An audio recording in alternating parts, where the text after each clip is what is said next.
ኢየሱስ ጎይታይ ስለዚ በቀዳማይ እንታይና ንብል ነርና ብዛዕባ ዘርኢና ንዛረብ ነርና ሓቀይዶ ያ ሶ ኣብ ካልኣይ ቆሮንጦስ ምዕራፍ 9 ርኢና ነርና 8:9 ጀሚረ ከምቲ እቲ ጽሑፍ ዘረወ ንድኻታት ሃበ ጽድቁን ዘለዓለም ይነብር ዝብሎ ኣምላኽ ከዓ ምእንቲ ብኩሉ ኩሉ ሰዕ ዝኣክል ሒዝኩም ንሰናይ ግብሩ ኩሉ ጸብለል ክትብሉ ብምንታይ ብኩሉ ብፋይናንስ ብልግሲ ብኩሉ ማዓስ ኩሉ ሰዕ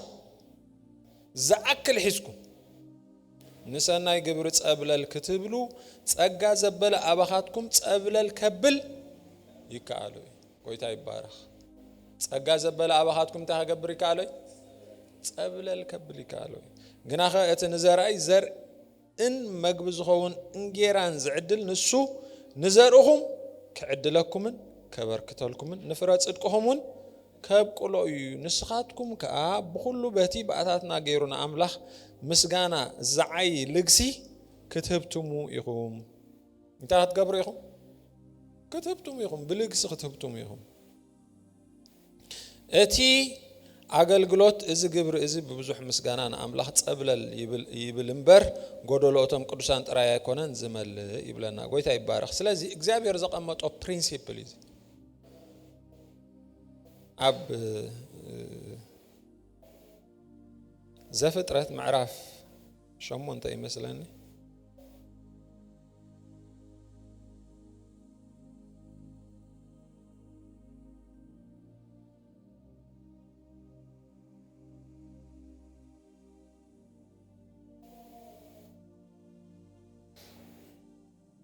شمونت عسران قالنا بيلو عسران كلتان مدرخ سعزلا زرقن عصيدن زحلن وعن حاجاين كرمتن معلتن ليتن اي قارصني باله حج እግዚአብሔር ዘቀምጦ ፕሪንሲፕልስ አለ ንሕና አው እንታይ ንገብር አው ንሰርሕ አው ንማላለስ ነቲ እግዚአብሔር ዘቀመጦ ነገር ክንክተሎ ከለና ሰናይ ነገር ንረክብ ስለዚህ ምድርኽ ሰዓዘላ ዘርዕን ዓጺድን አቀሚጡ እግዚአብሔር እንታይ አቀሚጡ ዘርዕን ዓጺድን ዘርዕ ሁሉ እቲ ዝተዘርዐ ከዓ ጊዜ ወሲዱ ክበቁል ሽዑኻ ናይ ሃርቨስት ጊዜ seed and harvest time is ብሎብዚ እቲ ናይ እንግሊሽ ስለዚህ ናይ ዘርዕን ናይ ዓጺድን ንዕኡ ኩን ምግባር ከዓ ዛሕልን ወዕን ሓጋይን ክረምትን መዓልትን ለይትን ኣይቋርጽን እዩ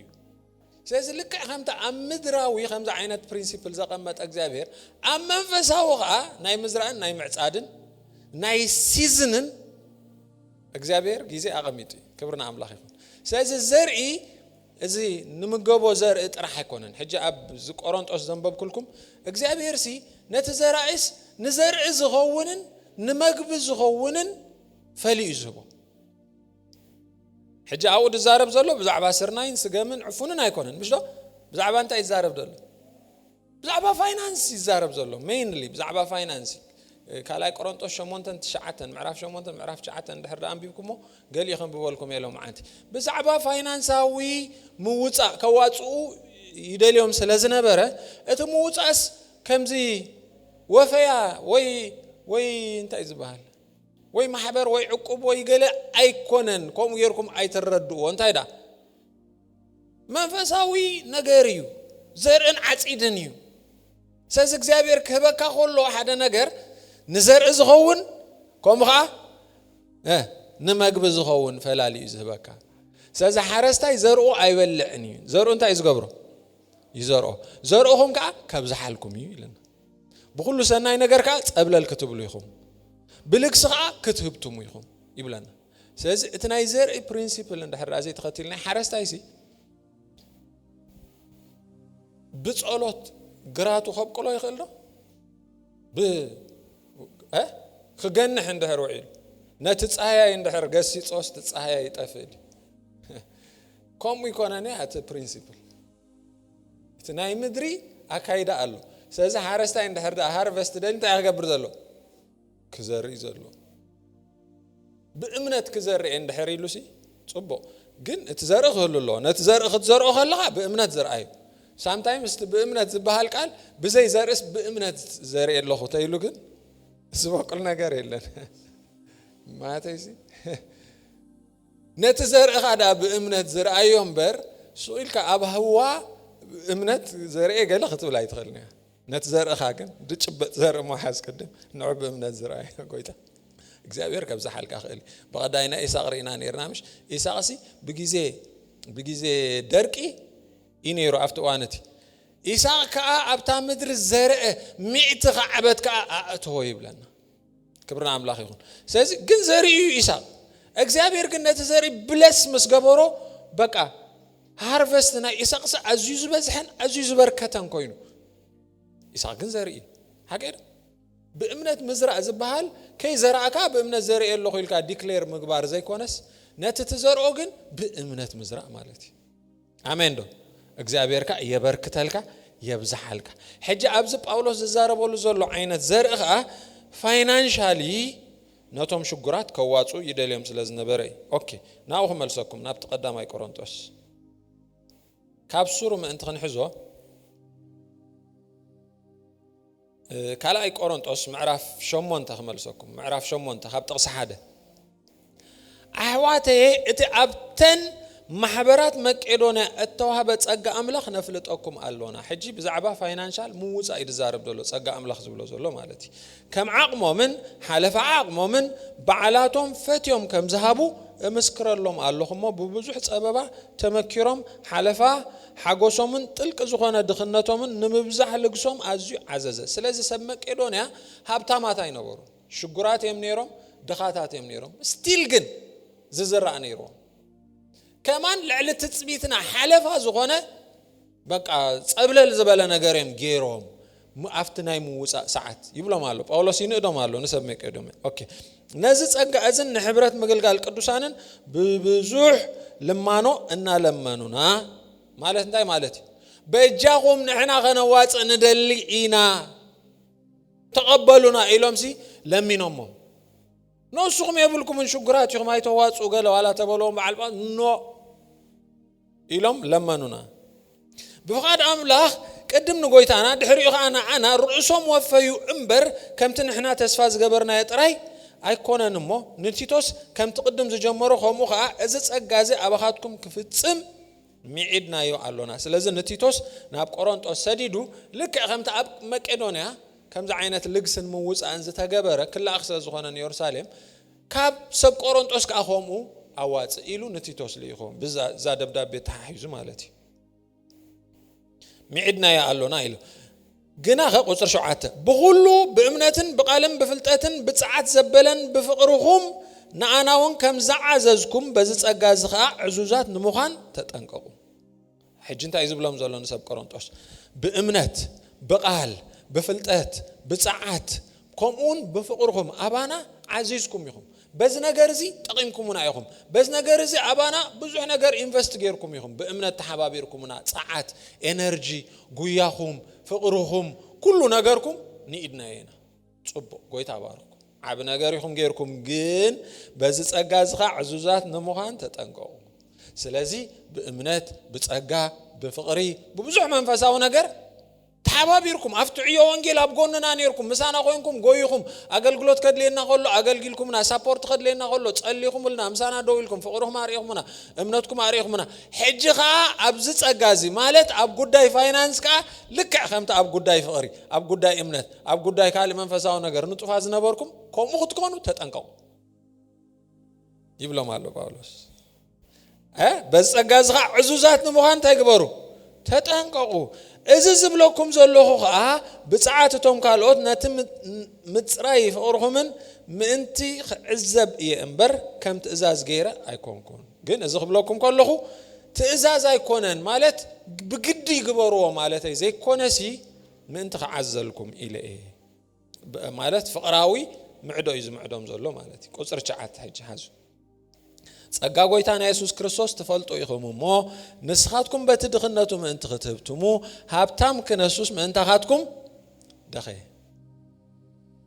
حجر يخمو تو كونتكست كاب تقص حدا يمسيمش بزعبا موسى سمك إدونا خابتل كدخنتهم كم زواجوا كواجوا كم زلمنوهم سلازم نسخاتكم كأخي تحمقوا لك أهم تفقرهم زرعهم منا أمنتكم زرعهم منا أفاينانس أو نجار كأخي تحمقوا جنزي بجدي بتسقطي ويكترجمي خا ويكتأفي خا زي كونس فقرا ومعدو يذهبكم زلوا جن حدا نجار استوعل تقص شامون حدا نجار استوعل له تأجاجوا يتانا يسوع كريستوس تفلتوا يهم نسخاتكم بتدخنتهم أنت كتبتم هبتام كناسهم أنت هاتكم دخي سلازي نايز موسع نايز فاينانشال نجار كله مسارات حدا تأجاجوا يتانا يسوع كريستوس تفلتوا يهم الصغار أنتي نسخاتكم بتدخنتهم أنت كتبتم نسخ هبتام كناسهم أنت هاتكم دخي حجي إزي هبتن دخنتن بأولوس زارب الزلوس منفسا وهبتن دخنتن دي ويس فاينانس أو هبتن دخنت فاينانشالي بزعبة فاينانس كوي مسارات أو زاربو بزعبة موس أجنزب كوي زارب زلو بأولوس سلازي البرينسيبل التردوه هراي exchange خبر كله أم مسكال قويتانا يسوع كريستوس نحاتنا وسيدو صدقوا ده يبنا بس أمنوا ديهم بس ده أمن تقولين حدا سب أمانة أكون سلام تاي صدق رؤسه يخسر حزنبر بتصدق رؤسه أبكر ما أملاها موجوس كراك بيزدلي بمزح صلوته توفاينه نو أسو وتسيت ويكعفر أي خم تقول لك زين بلو مسارات جن صدق أملاها سلاز تقبل كاي آمين نحنا صدق أملاها ما أنت خنكون سنة تحت زي فلت أودو أبكندان أنت جبرو حاتيات جبرو أب عنجي تزسك الزبل الرجوم صحفي مو كريستوس من أنا مرجم كوين خم مرجم حقي تشهدنا سلازي كريستوس مرجمنا وسيدو بركته بنا حاتياتنا وسيدو صدقه بنا بذا same principle دخنتنا وسيدو هبته بنا حجي okay after spiritual بزح حساب سامع قال لي خا أي سامع معني نمنتاي ولا كوا يسوع كريستوس صدقه بنا أنت خونه نزت صدق الزجن كن حزوق نكانا خونه استاي إلو still أبتي ناتكا صعرن ناتكا إفرتن كتنبر زجبر مهرو الله ناجزابير وهبت complete زي أستوعب حرة ناجزابير بركة إجزابير سي أنت شجارة يوسخوني كوز بالمسحاب كده إجزابير كيف كله complete وهبت يزب زتودع زتسرحه نقدم كقامته خلصي أمتى يا قامته ودي كله سريح كوي كوفا بيلوب جنتين آمين سأزت تصدق خبرك خلوا قويتا زتودع تصدق هيبك زتسرح نات كام ملأت عيد ليوني نات كحاجة زايد ليوني نات كام مرد يزد لي آمين نات كام مرد يزد لي ملو عقم الله عبز تصدق زي دوك بلاك أزغل صدق مالته حيال فورسي هراي حيال فورسي بزو حساب حاتيات كاب صدق زحيل زي ما سلو سبال حاتيات حيالي حاتيات نو صدقي حيال نمنتاي مسيلكم እግዚአብሔር دي حيال سيطان እግዚአብሔር ግን በመንታይ ይዝገዝ በጽድቅ እኮ ይዝገዝ ስለዚህ ጽድቅ حيالي ማለት መሰረት ዙፋንካስ ጽድቅን ቅንዕናን ይሎ አላምላ ስለዚህ ናይ እግዚአብሔር መሰረት ናይ ዙፋኑ ጽድቅ እንደህርዳ ኮይኑ ጽድቅ حيال ፎርሲ ማለት ንዙፋን እግዚአብሔር እንደህርዳ ሒዝወሎን አኻ ኸሰካኸል ንዙፋን እግዚአብሔር እንደህርዳ መሰረቱ ኮይኑ አኻ መሰረት ከኸውን ኸል ናይ እግዚአብሔር ጽድቅና እንዛርብ ዘለና ናይ ሰብ ጽድቅ ይኮን ክብርና አምላኽ ይሁን ስለዚህ እቲ ጽድቁ ዘሃበካ ጎይታ አብታ ካለ መስቀል አይኮነን አብታ መስቀል እቲ አዝ ተፈጸመ ናይ ጽድቅ ናይ ምቅያር ፍጻሜ ናይ ኃጢአትን ናይ ሀብትን ካና ናይ ምቅያር ፍጻሜ ተገይሩ ጸጋ ጎይታና ኢየሱስ ክርስቶስ ተፈልጦ ይኹም እሞ በቲ ድኽነቱ ንስኻትኩም እንት ክትህብቱሙስ ንሱ ሀብታም ክነሱም እንት ኻትኩም ደኸ ክብርና አምላኽ ይሁን ንስኻትኩም ታይትኮኑ በቲ ድኽነቱ ምእንቲ ክትህብቱሙ praise god ስለዚህ እዚ ውዱ ነገሪ ንሕና ሕጂ ንውስኸሉ ነገር ይብልና ክርስቶስ ኢየሱስ አብ መስቀል ታገይሩ ወይ ወዲ ወይ ንሕና እንታይና ንገብር በእምነቲና አብዝ ነገር እዚ ንማላለስ በእምነቲና አብዝ ነገር እዚ ወክ ንገብር ጎይታ ይባረክ አሜን ኩሉ ጊዜ ፌል ዘግብረካ ነገር እግዚአብሔር አብዝ ጉዳይ እዚ ናተ ኤነሚ ናተ ጸላይ ወይ እግዚአብሔር አይደሊውን ይዝብላ ተሐሳስባ እንደህርዳ አለካ ርእስኻ በዓሉ አነ አንጻር ፈቃድ አምላኽ ዝማላለስ ዘለኹ ኢሉ ስለዚህ ሐስብ سلام يبلكان عرفت يبلكان كتعوتك يتخلنا نمنتاي already كي جمرك خلها قلتي نسهاري مكالو كونني نمنتاي أنا خبتم فقاد أملاك يكون نيلك already تقبلك الله سلازي كتسرح كالله كله جزء دا تخونن كخات سر فقاد أملاك يكون نجن تايم مخجب هبتام بمنجست أملاك كابزاتوس جمل بعين مرفوع تحل فقط أنا زجر مني سبكي هبتام خلص بس تقص زي الشغل أتليست مسحبتام غزي الشغل وده كبرنا أملاك يقول جين بعد ما ينتهي لكم الصوم already نعم منجست أملاك آتيهم يهم إتزاي آتو حراي كي آتو سكي قال ما ليلو يما قلت ده هلا حلفنا هنا نت عين مرفدي عين غالدي قلت يا يسوع يحلفوس منجست أملاك يأتينا له حجي بهابتنا بدخلتنا أنا آتو نقرب لنا آمين بأمنة آتينا هنا هاليلويا إنت أي تقبلكن أي توهبن أي تجبر اللي ينزل أي تحساس بقى أسوي عجات نجار معناته نأشيفمنت خات تصعد الله مالتي حدا خافت تخلوا الناس جبوا attitude ناي gratitude أنت مالتي ناي مسجانا ناي تقبل thank you علني قوي تاي بارخ manifestation إز بزولهم مجهد إز بزولهم برا وشتى قالوا آمين أي توهبن أي تقبلكن أي تقول قالوا أباخاتكم كم مسجانا جمرو آمين እግዚአብሔር መስተዋዕልኩም ከኸፍተልኩም ይኹም ክትጽልዩ ዘለኩም መጽሐፍ ቅዱስ ከዛረብ ከሎ መንፈስ ጥበብን መንፈስ ምግላጽ እንትኽበኩም ሞ እንት ልቦናኩም በሪዩ ተስፋ ጽዋዕ ስለዚህ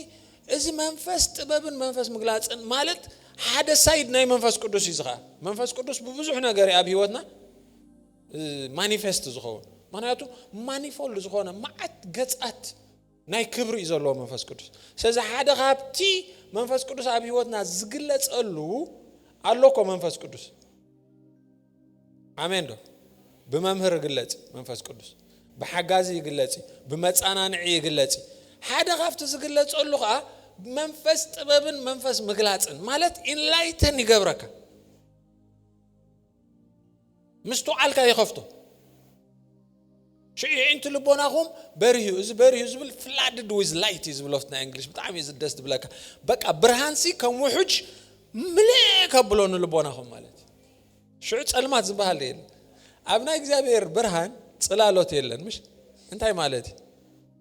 شيء دكو قل بارت نايت صلالوت كو ولا دمقتون برهانون يفعل لمبر نايت علامات نجار الله صلالوت somehow أمنا إجابير عالم كنت صلالو زبها ليلن ولا زخونا عينت نايت سلمات النعز مسل نجر يلا مالس لذي يا أنت لو بنا خامس بره نجابير فقط نجابير حسب أبي واتك يردأك مالتي ساز وايز دخونا خرستان كتصل خلو هبني زي كونه زبل أبرح الله يزبل توهبني بكريستوس يسوع زتجبر اللي من تغستو علو تعوشت يزول عقمي من تغفلته كبرنا أملاك يخون هاليلويا praise God سلازي كابز تبقي شيء باولوس نابت نايزرن نعات إدم principle حجخا نتي لك خمتي نسجانا خنبلع كم حارستاي زرينا حارسنا قلقلنا harvest نركب after spiritual نجار كا بfinance ناي مزرعن ناي معصدن برينسيبل كم زلو إذا نقرأنا زلو سلامتاي إذا حجي سخم كتواصل خلهم سخمزي أبكال تواصل ووفيا قلملا أيقونن إذا spiritually أبناء أملاك عالم يهم participate قبرو زلهم أبناء إجابير إيو يهم تواصل زلهم إجابير كأببه ريو عمات أملاك أيقونن آمين زعمت كمان يفوتون بنتأ دسرح كمان عفوتني إجابير عسبنا يكالوت كل كمان إجابير دس يبلون آمين سيز إجابير ولا حنت غي جبر كازه بأملاخي أبزخ أنت خات جبر زلخ عرفتنا كينجدم نجر تساتف على بحلف حجي كوات أهلو كريكم لو ما أنت نايد خاتها تايزاربني نيش تيتراح تشلفه بزعبة حدا عينة زرع يخزارب ግን ሓደ ነገር አስተውዕሉ እግዚአብሔር ኣብ ዙፋኑ ኮይኑስ ኣብ ቦዘ ختاماتን ጠበቃ መበለታትን ይዝብሉ ስለዚህ እቲ ንድኻ ዝህቦ ንኣምላኽ እንታይ ይገብሮ የለቆ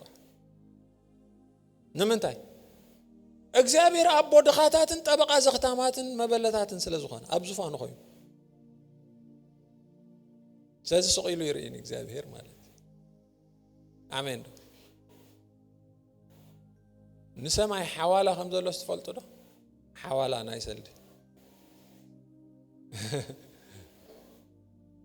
مش ኣብ ኣፍሪካ ዘዘልና ይሕወለልና ጥራሕ ብዙሕ መስከድኩም ይኹም ክትሕወሉ ክትጅምሩ مش መስከድካ ክትሕወል ከለኻ ኣብቲ እንዳ ፎሬክስ ከድካ ንሓወይ በዚያ ኣድረስ እዚን ሰልዲ ዜን ላኣኸሉ ትብል ወይ ተባረኽ ገንዘብኩም ንሰማይ ክትሕውልዎ ተደሊኹም እቶም ፎሬክስ ናይ ክስታይ ድኻታት እዮም አሜን ኣብኦም ኢንቨስት ትገብሮ ነገር ኣውቶማቲካሊ ኣብ ሰማይ ዲፖዚት ትኾን ኣምላኽ ይኾም ኢሉ ክብርና ኣምላኽ ይኾም ሃሌሉያ ኣብናይ ኣምላኽ ነገር ኢኻ ኢንቨስት ትገብር ዘለኻ ንምንታይ እግዚአብሔር ኣብ ዙፋኑ ኮይኑ ኣብ ቦዘ ختاماتን ጠበቃ መበለታትን ስለዝኾነ ስለዚህ እግዚአብሔር ነቶም ኣብትናቱ ዕዮ ዝሳተፉ ንሕና as a church volunteers ነብዝሒና بفقادهم دسيلوهم بزي ولا حنت نجار زغلغلو صبق قويت ابارخ نحنا يناهم نبل دلنا እግዚአብሔር ግን ኮም ይብል بفقادك باهيلك بزي ولا حنت سلد اب church ከተገልግል ክትማላለስ ክትዓይ ኸለኻ church አይሃበት ካን ማለት እግዚአብሔር አይበካን ማለት አይኮነ እግዚአብሔር ሪዋርድ ዝገበር አምላኽ ንምንታይ መስልኩም ኣብ ዕብራውያን ክዛረብ ከሎ እትና በአምላኽ ክመጽ ዝደል ክልተ ነገር ክርዳ ኣሎ መጀመሪያ አምላኽ ከም ዘሎ ካልኣይከ ነቶም ዝደልዩ ዓስብ ከም ዝህቦምን ክርዳ ይግብኦ መሰረት ናይ ኩሉ እምነት እዚን ክልተ አምላኽ ከም ዘሎ መጀመሪያ ተኣምናለካ ድሕሪኢኸ ነቶም ዝደልዩ ዓስብ ከም ዝህቦ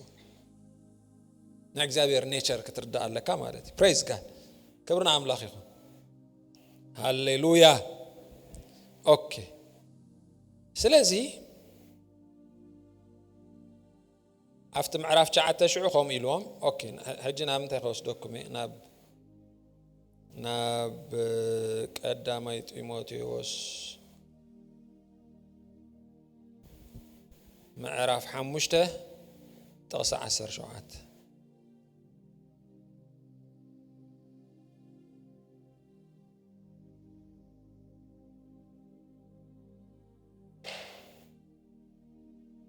اوكي تقص 10 شدشته ما بقى سمنت خونن هاو 10 شدشه جمر نحد اماني ويس امانيت مبلتات انت علوهم بعلاتهم يحليلن نتن بحق مبلتات زغونا انت ختحلي نتا محبر ايخبدولا انتي مالتي ناي مبلت كرايتيريا نغير وين تيموثيوس حجي مبلتات اندحر بحقي لعلسو ساعات زغونت كم زدي بالله ولاد زي بالله يلو نغيرو له كم عينت مبلت اندحر الا اتا محبر نزا مبلت زي حلافنت مبلت بايزو يصرف يكونن حرا تقرني حنص خم صرف سلازتكمل سلازي نزا اده حلاي زي بالله زلعلا زي العدمي اخ ازدفات مالتي بحصيرو تكرايتري اقول له دحر كتنبو تخوليو اتا محبر حلافنت كتوسدلا قدنتي معناته زين እግዚአብሔር مش لكم እግዚአብሔር አብዝፋኑ ሆይና አቦ ختامات ጠበቃ መበለታትን ስለዚህ በዓላት ሕላ አይባል ስድራ ቤት እንደሕርዳ አሎ ቶም ስድራ ቤት አዲኦም ስለዝኾነት ወላዲቶም ስለዝኾነት ከሐሊላ ግዴታ እንደሕር ዘይብላ ግን ታ ማህበር እንታይ ትግበይራላ ትሕለየላ በኸመይ በፋይናንስ ማለት ተደድልያ ፋይናንሻው ነገር ገዛ ኸራይ ዲዩ ካልእ ዲ ክትገብረላ ማህበር ግዴታ እዩ ማለት ኦኬ ስለዚህ بزعبه حاليات سقاوي فاينانساوي وزته مقبن كراين وزته يزارب زله مالتي شو 10 شو مونتن كيلو اتصحف افت زخيد بعراي اي تأسر دمان عيايو الاتو يقبو يبلي مو اتوم صبق زغلغلو شماغلتات منادانتهم بقالن بمهرون زصعرو عصف خبري يقبوهم ايو كبرنا املاح انتايدو اتصحف اف اتزخيد بعراي اي تأسر دمان عياي وعلاتو يقبو صحف يقوم زبل እግዚአብሔር ሲ በጣም ዝገርም አምላኽ مش عسب ዝህብ ይخبلكم ጸንሄ ባዕሉ እግዚአብሔር ሲ ይማጎታሉ ሓደ ኻፍት ዝማጎተሉ ንዓያዩ ውዕለቱ ይግቦይ ንሰራሕተኛ እንድሕር ኣስሪሕካዮ ደሞዙ ጽባሕ ምጻእ ከይትብሎ ዝብል ኣሎ ፍቲ ኦሪት ሽዓብ ንምንታይ ንዓያይ ውዕለቱ ይግቦይ እግዚአብሔር ጃስት አምላኺ ፌር አምላኺ ልክ አምላኺ ሰብ ከም ሰብ ድኻም ክህልዎ ይኽእል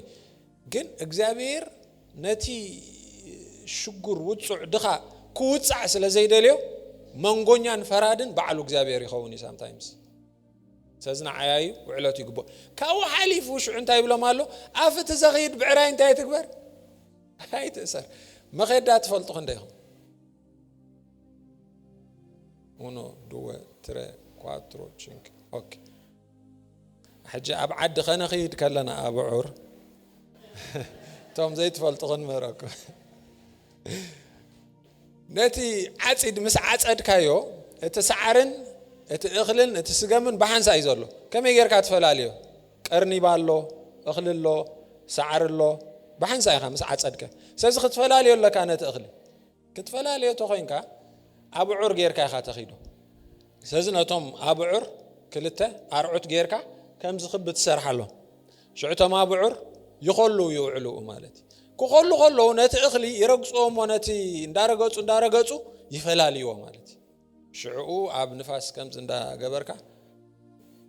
ትፈላልዩ እኽልኻን ክስታይካን ትፈላሊ ማለት ሕጂ ቶም ኣብዑር ከኺዱ ከለዉ እግረ መገዶም ድንን ኢሎም ካብቲ ሰዓር ክበልዑ ከሎ ካብቲ እኽሊ ከዓ ክልኩም እዩ ኣብ ዓድና እንታይ እዮም ዝግበሩ ኣብዚ ኣላ ክስታይ ይኣስርዎም ማለት የኺዱ ግን ኣይበልዑን እዮም ከምዚኣ እንዳበሉ እንዳረኣይወን ክኸሉ ውዕሉ ማለት ቃል ኣምላኽ ግን እንታይ ኢሉ ኣፍቲ ዘኺድ ብዕራይ ኣይትእሰር በቃ ዋላ በሊዑስ እኽልኻስ ክውድኦ ስለ ዘይክእል ዋላ ብኮመን ሰንስ ኣይውድኦን እዩ እሞኻ ይዓይ እዩ ዘሎ ዝብዕራይ እዚ ይሰርሕ እዩ ዘሎ እኽልኻን ክስታይካን ይፈልየልካ ኣሎ ስኻ ከዓ ክትገብሮ ይትኽእልኒ ኢኻ ስለዚ ለትሂም ኢት ይብላዕ ግደፉ ግን እግዚአብሔር ብዛዕባ ኣብዑር ሓልዩ ኣይኮነን ብዛዕባ እንታይ ይዛረብ ዘሎ ሕጂ ጳውሎስ ብዛዕባ ዓይቲ ይዛረብ ዘሎ ክብርና ኣምላኽ ይኹን ብዛዕባ ሽማግለታት ይዛረብ ዘሎ ብዛዕባ እቶም ቃል ኣምላኽ ዝምግቡኹም ይዛረብ ዘሎ ብዛዕባና ሓልዩ ኢሉ ኣሎ ብካልእ ጥቕሲ ጳውሎስ ክዛረብ ከሎ ስለዚ ነቲ ዓያይ ኦኬ ሽዑ እንታይ ኢሉ ይብል እሞ ነቶም ጽቡቕ ዘገልግሉ ሽማግለታት ምናዳ ነቶም ብቃልን ብምህሮን ዝጽዕሩ ዕጽፊ ክብሪ ይግብኦም እዚኣ ዕጽፊ ክብሪ ይግብኦም ትብል ታ ክብሪ ትብል ዋጋ ክወላያ ክትርጎም ከላ ክብሪ እውን ዋጋ እውን እዚኣ ዘሴም ጥቕሲ ወይ ዘሴም ቃል ኣብ ካልእ ንኣብነት ጎይታ ኢየሱስ ተጠቂምላ ኣሎ ነቢ ኣብ ዓዱ ኣይከብርኒ ኢሎም ኣሎ ኦኬ ንኽብሪ ተጠቂምላ ኣሎ ኣብ ካልእ ከዓ ይሁዳ ንኢየሱስ ምሸጦስ ነቲ 30 ሲቃል ብሩር ሒዙሎም መጺ ነቶም ፈሪሳውያን ኣይደሊነ ኢሉ መሊሱሎም ሽዑሳቶም ምስ ተቐበልዎ ትሰልዲ ከእትዎ ደልዮም ናፍቲ መዝገብሲ ኖ እዚ ዋጋ ደም ስለ ዝኾነ ኣይነእቱ እታ ዋጋ ኣብ ኣላትኩም ዘሰይም ቃል ዋጋ ደም ስለ ዝኾነ ናፍቲ መዝገብ ኣይኣቱን ኢሎም ተዛሪቡ ዋላ ሃናንያን ሰጲራን ነቲ ገንዘብ ሒዞሞ ምስ መጹ ዋጋ መሬት እዚ ጥራሕ ዲ ነይሩ ኢሎም ጳውሎስ እዚ ጴጥሮስ ዋጋት መሬት ትብል ታ ዋጋ ስለዚ ፕራይስ ማለት ይብኻል ኣዛራርባ ዕጽፊ ክብሪ ይግብኦም ማለት ዕጽፊ ደሞዝ ይግብኦም ማለት ንመን ነቶም ዝዓዩ ብምንታይ ብቃልን ብምህሮን ዝጽዕሩ ኣመንጎ ሓደ ካብቲ ጎይታ ባረኽ ሰብ ብጣዕሚ ናትና ሰብ ብዙሕ ሚስ ኢንተርፕሬቴሽን ስለ ዘሎ ኣብ ኣእምሮ ሰብ ኣገልገልቲ ነዚ ጉዳይ ፋይናንስ ብሕልፊ በዛ ኣነ ዝሰብኮ ዘለኹ ሌቨል ንኸይሰብክዎ በቃ ከቢድ ክስታይ ኣሎ ናይ ምርዳእ ፍልልያት ስለ ዘሎ ናይ ፋይናንስ ክስታያት ስለ ዘሎ ቃል ኣምላኽ ተኾይኑ ክንዛረቦ ኣለና ደኹ ገድፎ ተዳሱቕ ኢልኩም ኣብ ጉዳይ ክስታይ ምስ በፅሐት ዛሕልታ ታሪኹም ጎይታ ባርኽ እንታይ ይግብኦም ኢሉ ዕጽፊ ክብሪ ይግብኦም ንምንታይ እቲ ዝሰርሕዎ ዘለዉ ስራሕ ከም ካልእ ዓይነት ስራሕ ኣይኮነን ሴክሬታሪ ይኮኑ እዞም ሰባት እዚኦም ወይ ኮኮ አይኮኑ ወይ ናሓደ ተካል ማናጀርስ አይኮኑ እንታዮም بقالن بمهرون spiritual ነገር ካፍተ ሰዓሪ ነት እኽሊ ፈልዮም ንዓና ዝምግቡና ሰባት ክብርና አምላኽ ይኹን ስለዚ አፍት ዘኺድ ብዕራይ እንታይ ትግበር አይተሰር በረኸት እንድሕር አደሊኻ ማለት ሃሌሉያ ኦኬ መዚያ ተሓሒዘ ናብ ክስቶ ወስደኩም ክምለሳ ይዘ ናብ ገላትያ ወስደኩም ገላትያ 6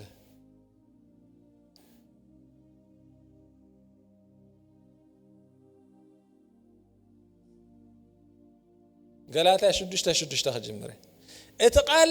ዝመሃር ግና ነቲ ዝምህሮ ካብ ጽቡቕ ነገር ዘበለ የማቀሎ አሜን ወይ ተባረኽ እትቃል ዝመሃር ግና ነቲ ዝምህሮ ካብ ጽቡቕ ነገር ዘበለ እንታይ ግበሮ የማቀሎ እቲ ተማሃራይ ንመምህሩ ንምንታይ እቲ መምህር ቃል የማቀለሎ እቲ ተማሃራይስ እንታይ ይኸማቀሎ ዘሎ ነት መምህሩ ሱቂልካ በበሊዕካ መኻድ በሃል የለ እንድሕር ኣብ ስፒሪቹዋል ነገር ክትዓቢ ደሊኹም ለውጥ ከተምፁ እንድሕር ዳ ደሊኹም እዚ ፕሪንሲፕል እዚ ክትርድኡ ኣለኩም ምክንያቱ ምድሪ ክሳዕ ዘላ እግዚአብሔር ዘርእን ዓፂድን ዋዕን ዛሕልን ቀውዕን ክረምትን ኣዝይዙ እዩ ኣሎ seed time and harvest ዝበሃላሉ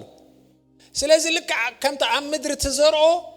ኣብ መንፈሳዊ ነገር ከ ምዝራዕን ምዕጻድን ዝበሃላሉ ስለዚህ ሱቂልካ ብኾምኡ ዝፈስስ ሬቨሌሽንስ የለን እስኻ ኣብቲ ዝምግበካ ኢንቨስት ክትገብሮ ዘለካ ነገርካ መጽሐፍ ቅዱስ መህረካሉ ስለዚህ እቲ ቃል ዝመሃር ናይ በሐቅ ቃል ዝመሃር ቃል ይመሃር ኣለኹ ከስብ ኣለኹ ይጥቀም ኣለኹ መንፈሳዊ ነገር ያዓባ ኣለኹ ዝብል ሰብ ነቲ ዝምህሮ ነቲ መምህሩ ካብ ጽቡቕ ነገር ዘበለ እንታይ ግበሮ የማቀሎ ክብርና አምላኽ ይኹን ኣነ ሕጂ ነዚ ብኽልተ ዳይሜንሽን ይዝርእ ሓደ ኣብቲ መንፈሳዊ ዓለም ቃል ክትማቀሉ ከለኹም ቃል ናይ ምልዋጥ ኃይል ኣለዎ ናይ ምፍጣር ዓቕም ኣለዎ ኣብ ህይወትኩም ለውጥ ናይ ምምጻእ ዓቕም ኣለዎ ስለዚ እቲ ቃል ዘማቀለኩም ዘሎ እንድሕር ደኣ ስፒሪቹዋል ነገር ኣባኻትኩም ኢንቨስት ይገብራሎ ኣብ ህይወትኩም ለውጥ ክመጽእ ብግዲ ኣብ ጥዕናኹም ግደፎ መንፈሳዊ ነገር ሓደ አሬና እዩ ብጀካ ኣብ መንፈሳዊ ነገር ኣብ ኣእምሮ ናይ ኣእምሮ ጥዕናን ሰላምን እንድሕር ትረኽቡለኹም ስፒሪቹዋሊ ተዓቢተለኹም ሜንታሊ ተዓቢተለኹም ፊዚካሊ ብስጋኹም ኣብ ጥዕናኹም ኢምፓክት እንድሕር ኣሎ ኣብ ፋይናንስኩም ኢምፓክት እንድሕር ኣሎ ኮይኑ somebody is investing in your life says you have to invest back كبرنا አምላኽ ይኹን እንድሕር ደኣ ንኣብነት ኣብዚ ግሬስ ኦቨርፍሎው ቸርች ኣለኹም ካብዚ ናትና መንፈሳዊ ነገር ዘይትጥቀሙ እንድሕር ደኣ ሃሊኹም ኣብዚ ንኽትቅመጡ ሪዝን የብልኩም ናብ ትጥቀሙሉ ቦታ ክትከዱለኩም ንምንታይ ትመጽሉ ምኽንያት መንፈሳዊ ነገር ክትማቀሉ እዩ እንድሕር ኣባኹም ናይ ምስማዕ ሽግር ኮይኑ ትሽግር እዝንኹም ክፍወስ ጸልይ ጎይታ ባረኽ እንድሕር ደኣ ኣባና ኮይኑ ትጸገም ግን you have no reason to sit ክትጥቀመሉ ናብ ትኽእል መንፈሳዊ ቦታ ክትከይድ ክትክእላለካ ንምንታይ ስፒሪቹዋሊ ስታግኔት ክትገብር ፍቃድ ኣምላኽ ስለዘይኮን ስለዚ ንሕናቶም ኣገልገልቲ ማለት ብመንፈሳዊ ነገር በብጽፍሑ ናገልግል ኩላትና ንዓኻትኩም ንበረኸት ምኽንያት ክንኮነኩም ክንክእላለና ዋላ ኣብ ፋይናንስኩም ዋላ ኣብ ጥዕናኹም ንምንታይ ንሓደ ኣገልጋሊ እግዚአብሔር ኣብ ቦታ ኦቶሪቲ ከቐምጦ ከሎ ሱቂሉ ይኮነን ዘቐምጦ ኣነሲ ኣብትናትኩም ነገር ቃል ኣውፅኤ ምሂረ ናይ ተሓሳስባ ለውጥ ገይረ ጸሌ ኩሎም ዞም ኣብ ዘለና ኣገልገልቲ ማለት ሌቨልኩም እንድሕር ደኣ ዘይወሲኽናዮ it's just a religion ማለት እዩ ኣብ ሓደ ሃይማኖታዊ ክስታይ ንምምላእ ኢኹም ትመጽኡ ደለኹም እግዚአብሔር አቴንዳንስ ኣይሕዘልኩም ኒ ግሬስ ኦቨርፍሎው መጽኢኹም ዶ ታዳኹምኩም ረቡዕ ኣብኪርኩም ኣይረኣኹኻን ረቡዕ ገለ ኣይብለኩም ንሕና ዳይ ክንገብር ክንደውለልኩም እግዚአብሔር ግን ክትጥቀሙሉን ክትዓቢሉን ናብ ትኽእሉ ቦታ እዩ ዝሰደኩም አሜን ሃሌሉያ እንደ ህርዳት ተጠቀሙን ተዓቢን አለሁም ካልኦቱን ምን ተጠቀሙን ከዓቢን ሓደ ካልአይ ነገር እቶም ዘገልግሉሁም መሊሶም ጻዕሮም ምን ተወስኹ ብናይና ብራ ነገር ከይተሓዙ you have to invest in your life in their life ኣብ ህይወቶ ቆይታ ይባረክ ኦኬ ንቀጽል ወሉ ስለዚህ እጥቃል ዝመሃር ግና ነቲ ዝምህሮ ካብ ጽቡቕ ነገር ዘበለ እንታይ ይግበሮ ጽቡቕ ነገር ተረፍ ዘይኮነ ዛሃምቻ ዘያስጸልእያ ንፓስተር ክርስቶስ ተአኽሎዶትኹ በኢየሱስ ገሰጽኩ كذب والله زخام تشاز أسفته هواي دسكت جن باستور كستو دحين كهوب تلكم جن بروحاتكم قوي تبارة أنا باولوس كم زبالو أنا وهبتكم دليل أيكونكم قوي تبارة علني مسترف كبرنا عم لاقيكم I'm blessed قوي تبارة جن I'm teaching you حدا زتقمكم principle أبي واتكم جن نقرأكم الله من البات نخال أسب كم زكوا عم دليهم سلدي دليو إذا ذهبنا يا تصبوا كم كتب له تخونه سيزغ أسغى يسكف بزعبة 5000 أنا يسكفني كتقمكم زازغنا زرقي حيز نقرأكم زرزيرة كبرنا عم لاخير سؤالكم ببليكم ما يتخيلوا تتأكلكم قش ما بيلكم من تقص عقلك بتعبره نحدث 10 كفالي لامه بايزو نحن 10 عين بدلينا مش نافقر هي ابينا اوكي كنكم لامه افت 10 ضفه 10 يتخفل اندي هاي اتسسد لي حويس اماني يلوم حج 10 كفيل يدسدو يلوم سب كيف تدليش زي مهزو يلا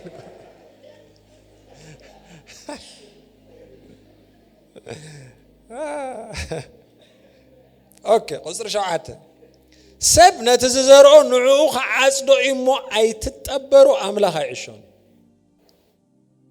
سب نتزرعو حجي بزعبا تمهاراي نممهروخ هبو زلوه تزاريبوس مع تقصشو دشة تقصشو عتا شعو ناب زهر يغيروه which means التمهاراي ممهر انتا يزقبر يزرق كوي ممهر انتا يزقبر يزرق زرع اخ زرق وفريلو قال املاح كزارب كله اتممهر قال املاح يزرق تممهر تا يزرق قال املاح يزرق اتتمهاراي كاز زرعو نغير الله سب نتزرعو نعوخ عصدو إمو أي تتقبرو أملاخ يعيشون سيزي اتمهاراي أبت ممهرو إنفست خقبر كله أبت ممهرو يزر يزرلو سقاو يزمسل قن منفساو فرزرلو لمن تاي حالي نغير استوعلو كله إذا أب هيوتنا نريون نستماقرون نحالفون نغير spiritually منفساو إن حرد أخوينك كل نجار منفساو implication كمزلو منفساو مجمر تخمزلو تردائخ مفتاح تدلي خان هفت منفساو قصاري خدا أتخيد بر سبز هبكا solution كي تقمك خالي كم تقياسو مجمر زبالكو سعرت مسقات أموس واي أنا قال زلنا سبي خس سعراي كلني سلازي أبزي زتفت أما منفساو error دا أخيهلو تفتشس أكان كوينو ثاني you see نعنا كستا يكون هابتن دخناتنس ناي صعرن ناي غويان غداي ايكون معناته نحنا spiritual سباتينا منفساويان إنا نحنا بيت أملاخ ذهبنا قال نمالالس سباتينا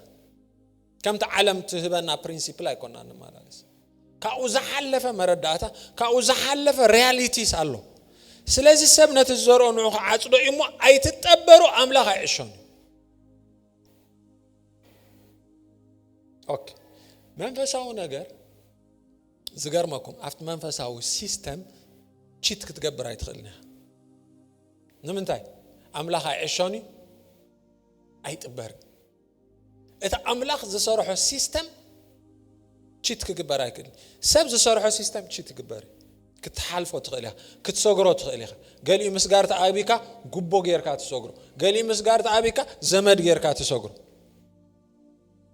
ገሊ ገለ ትተዓጻጸፍ ስለዚ ኣብዚ ዓለም ዘለዉ ኩሎም ሳክሰስፉል ሰባት ብልክዕ መገዲ ኸይዶም ማለት ኣይኮነን ነቲ ሲስተም ዘሽክዑ ሰባት ካሎ ምክንያቱ እዚ ሲስተም ናይዚ ዓለም ሰብ ዝሰርሖ ሲስተም ክትበር ኽእል እዩ ክሸክዕ ኽእል እዩ ክታለል ኽእል እዩ እቲ ኣምላኽ ዝሰርሖ ሲስተም ግን ኣይታለል ሕጂ ካብ ናይ ዘር እንዲና ንብገስ ዘለና ምሽ ኣይትታለሉ ሰብ ነቲ ዘርኦ ንዑ ከዓጽድ ሲድ ኢንተግሪቲ ኣለዎ ሲድ ኩሉ ግዜ ዘርኢ ኢንተግሪቲ ኣለዎ ማኒፕሌት ኣይኮውን ስርናይሲ ስርናይ ጥራሕ ትበቁል ተወዲ ስርናይ ስገም ከተብቁለልካ ይትኽእልና ዕፉን ከተብቁለልካ ይትኽእልና ንናይ ዓለም ሲስተም ንሰብ ቺት ክትገብሮ ትኽእል ኢኻ ንምድሪ ግን ስርናይ ሂብካያ ሽዑ ጉቦ ሓቢእካላ ስገም ቀይርለይ ክትብላ ኣይትኽእልን ኢኻ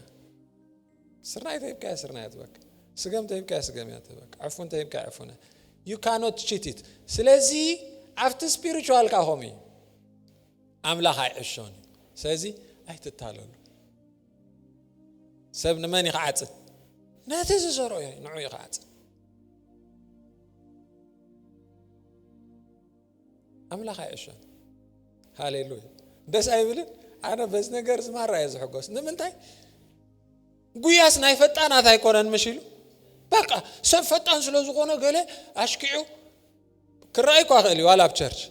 ግን you cannot cheat God ንኣምላኽ ከተታለሎ ከተሽክዖ ግን ኣይትኽእልና somehow ኣብ ገለ ፖይንት ከተሓልፋ ዘይትኽእል ጸባብ ክትመጽእ ጠጠው ኣይኮን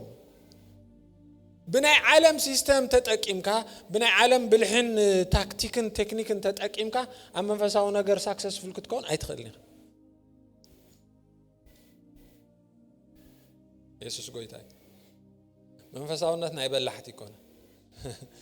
ናይቶም ናይ እግዚአብሔር መንገድ ዝኽተሉ እግዚአብሔር ኮሙ ዘቀመጠሎ you follow the principle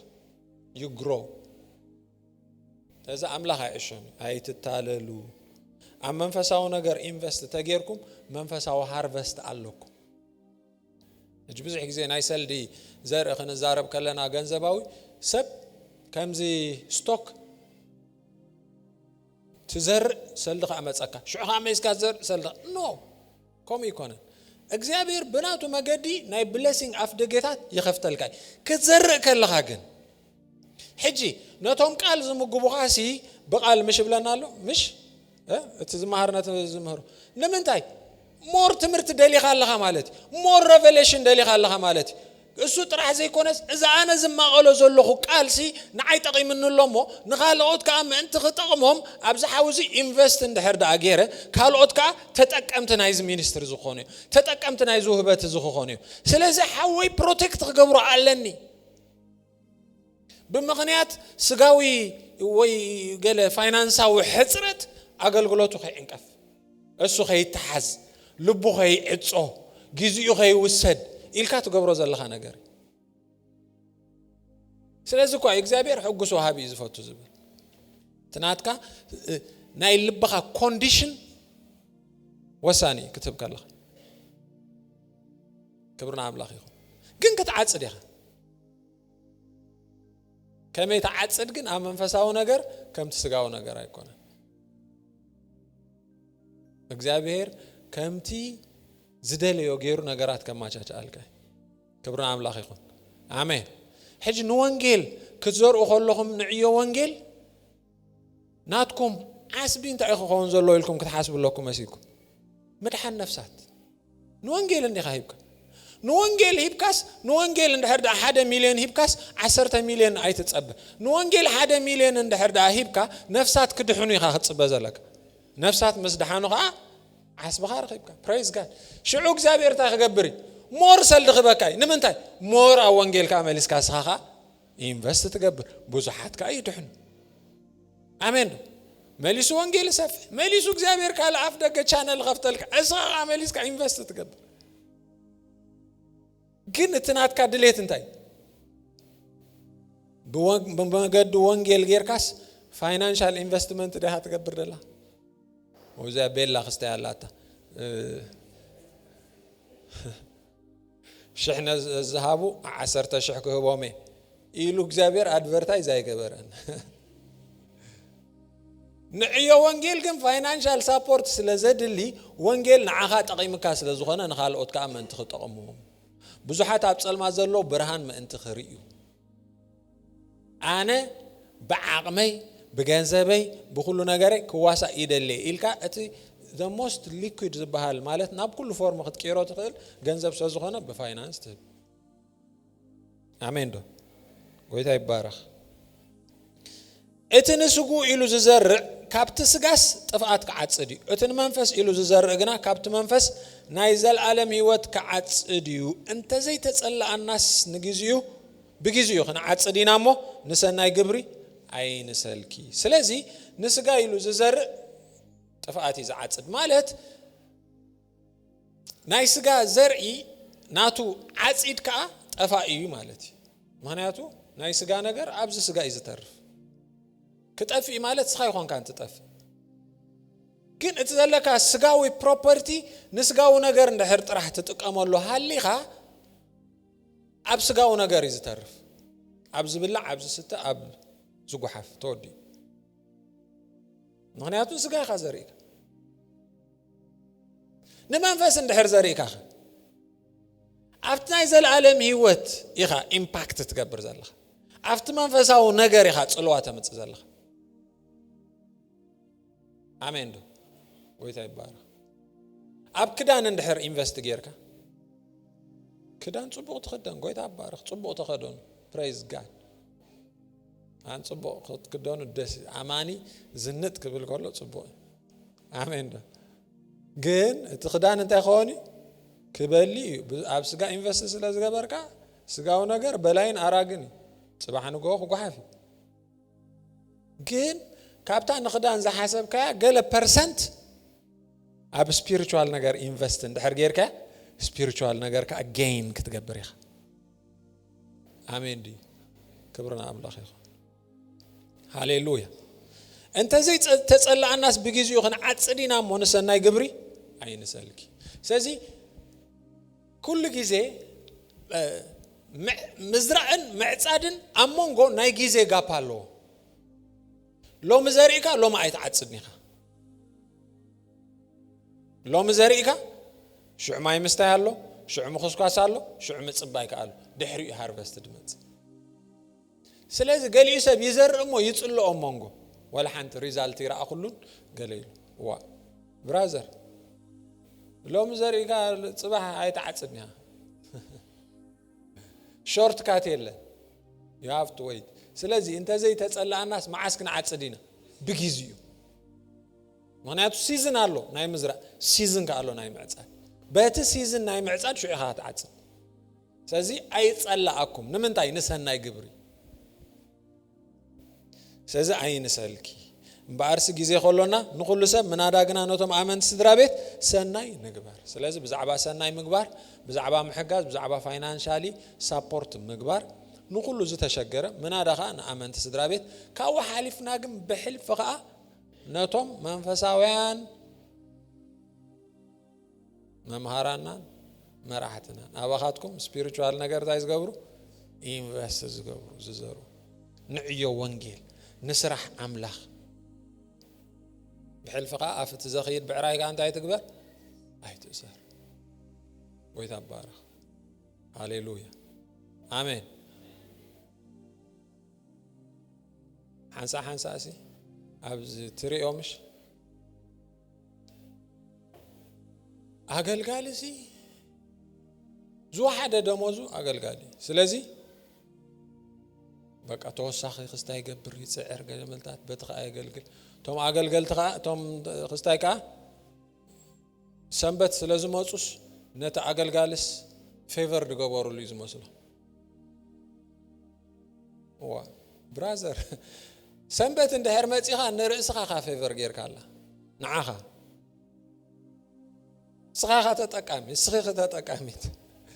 ንማንም ፓስተር ፌቨር አይገበርኩም ሁሉ ሰንበት በመምጻኩም ወይ ረቡዕ በመምጻኩም ንዓኹም እዮም ትጥቀሙ መንፈሳዊ ነገር ደሊኹም ክትጥቀሙ ክትዓብዩ ክትመሃሩ ክትልወጡ ደሊኹም እዮም ትመጹ ጽቡቕ ጎይታ ባረኽ አሜን ዶ ካብ ቸርች አይትትረፉ ግን you are not doing favor to anybody but yourself ንርእስኩም እንበር ንኻልእ ፌቨር አይገበርኩም ሁሉ ናብ ቸርች በመምጻኩም አሜን ዶ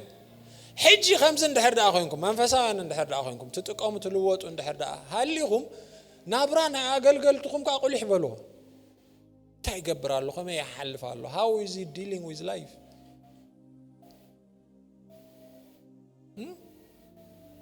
አሜን ዶ praise god ወይ ዳባራ ማሃብ ዘሕፍረኩም ተኾይኑ አፍታብ ፖስታ ጽሕፍ አቢልኩም ወይ ዳባራ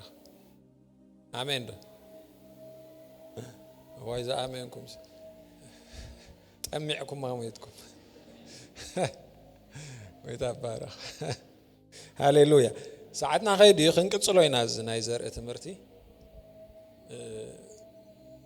ሓቂ ልክ ቃል አምላኻዊ ነገር ክንመሃሮ ስለዝግባአና ናይ ኢየሱስ ክርስቶስ ሚኒስትርስ ፋይናንሻሊ ሳፖርት ዝገብራ ሰባት ነይረን አይነበረን ዮሐና ኩዛና እታ ክርስቶስ ተባህለ ሶሎሜ ብምንታይ እንደረዳ ነይረን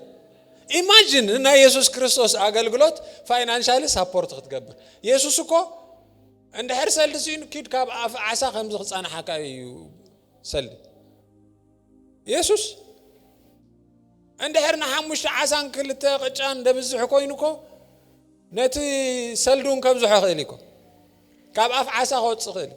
ኣብ ጃልባ ተሰቂሉ ግፈፉ ንወርሒ ዘኺደና ግፍፍ ኣቢሎም ሸይጦም ነቲ ሚኒስትር ንኽልተ ወርሒ ዘኺዶ ክገብር ኽእል ግን ነቲ ሚኒስትሪ ፋይናንሻል ሳፖርት ዝገብራ ሰባት ኣፍ ደገ ኸፊትለን ጎይታ ክሳዕሎም መዓንቲ ይዝከራሉ ክሳዕሎም መዓንቲ ዮሐና ኣብ ሰማይ ምስሮ እስኽዲኺ ዮሐና ወይ ጎይታ ባረኽ praise god ባይብል ሰፊረን ሃሌሉያ ኣብቲ መንፈሳዊ መዝገብ ክትጽሓፍ ኢኻ እቶም በሊዖም ሰትዮም ዝደቀሱኸ ሽሞም ኣይንፈልጦ ድራሾም ኣይንፈልጦ ስለ ዝበልዓኩም ኢኹም ስዒብኩም ምንበር ተኣምራት ስለ ዝረኣኹም ኣይኮን ክበልዑ ጥራሕ ዝስዕቡኻ ኣለዉ ደቅ ናይ ኛኛ ይታባራ ክትበልዑ ጥራሕ ኣይትስዓቡ ኣብልዑ አሜን ዶ praise god ከብራልኩም next week ክንቀጽለው ኢና you are blessed ንጸልይ